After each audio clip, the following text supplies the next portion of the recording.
In this video, we're going to look at geometric sequences. A geometric sequence is one where each term is found by multiplying the previous term by a constant. So for example, if we had the sequence 1, 2, 4, 8, 16, 32, each term is the previous one multiplied by 2. So this is a geometric sequence.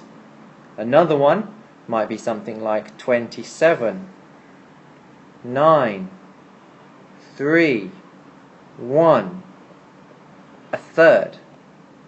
Because every time we multiply by a third or divide by 3. It's best to think of this as multiplying by a third in terms of geometric sequences. As we'll see in a moment, this will help us with the general rule.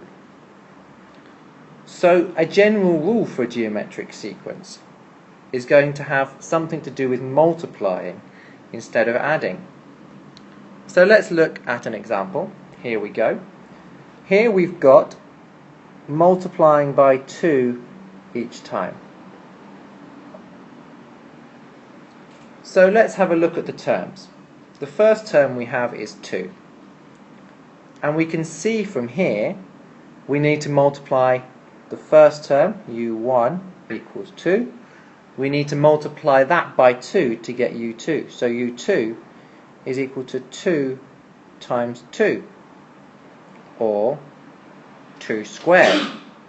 u3 is equal to u2, which was 2 squared, times by 2, which gives us 2 cubed. u4 is equal to u3, which was 2 cubed, times by 2, which gives us 2 to the 4. So each time we notice that the power matches the term number.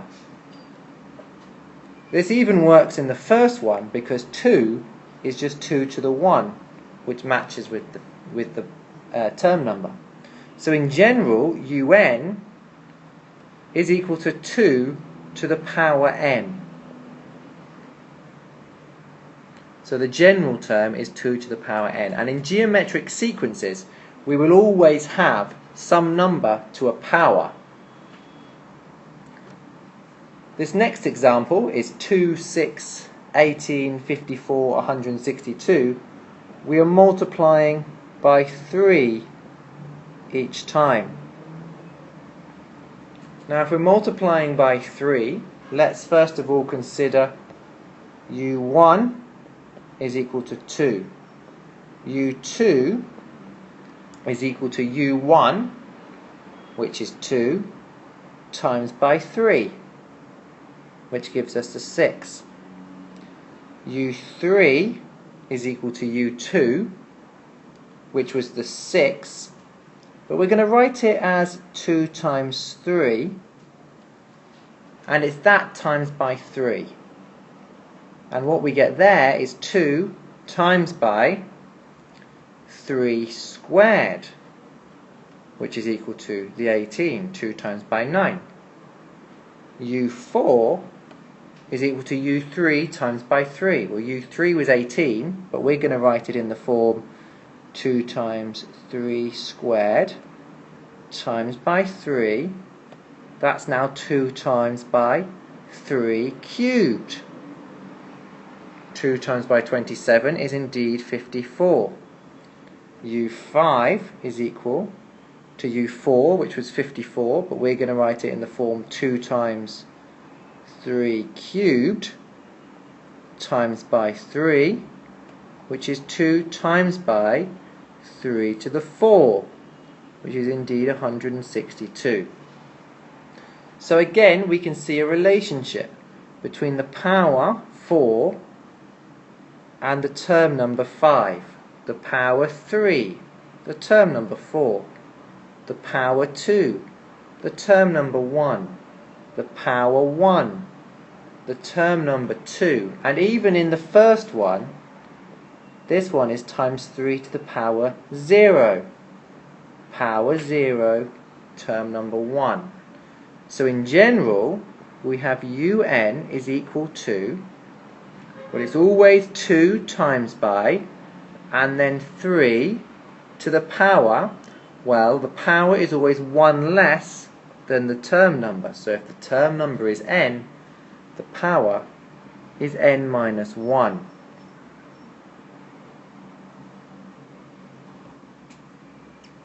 So let's look at the next example. Here we have 4, 20, 100, 500 and 2,500. Again, first of all, we notice what we're multiplying by each time. Times by 5, times by 5, times by 5 and times by 5. Now as soon as we see times by 5 every time, we now realize that it's going to be 5 to the power n. We don't need that bracket. 5 to the power n. But our first term in this case is 4. So we're going to have 4 times by 5. But if we just had n, it would be 4 times by 5 to the power 1, which would give us 20 as our first term. But to get 4 as our first term, we have to have n minus 1. 4 times 5 to the 0 is 4 times 1 is 4. For u2, it's 4 times 5 to the 1, which is 4 times 5 is 20. For u3, it's 4 times 5 to the 3 minus 1, which is 2, so 4 times 25. So this works. We can always check as well by substituting in. 4 times 5 to the 0 is indeed 4. 4 times 5 to the 1 is indeed 20. u3, 4 times 5 to the 2 is indeed 100. u4, 4 times 5 cubed, 4 times 125 is indeed 500. So we have got the correct formula here. And what you should notice is that this method always works. The 4 is the first term, and the power n minus 1 is to the power of the thing that we're multiplying by, so 5 in this case.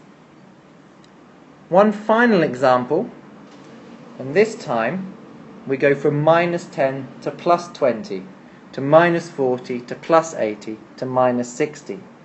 So this time we're multiplying by minus 2 each time. And when we multiply by a negative, we get this nice pattern of switching between a negative and a positive number. So this time un is going to have minus 2 to the power of something, and our first term is minus 10. So if we do minus 10 times minus 2 to the power of n minus 1, we have a correct formula for un. Now we should notice that we can actually do another formula here. We could also have done un equals 5 times minus 2 to the n. Now either of these formulae are perfectly correct, and both satisfy the general term for the sequence that we were given. So in general, when we have a geometric sequence, we have to find what we're multiplying by to get from term to term. If we put this to the power of n minus 1, we can simply multiply this by the first term to get our general term.